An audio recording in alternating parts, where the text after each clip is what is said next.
Hi, I'm back with another simple DIY worksheet which is concentric shapes. What is concentric? In simple terms, concentric means two or more objects are said to be concentric when they share the same center.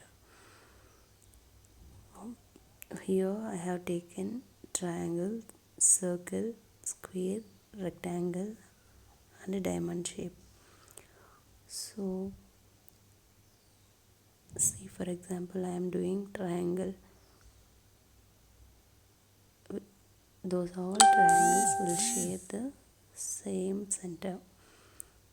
You can give your child different color crayons, sketch pens so that they can enjoy writing this. It will improve the fine motor skills in them. This won't take the setup of this activity won't take much time. It is very simple. I hope this helps you.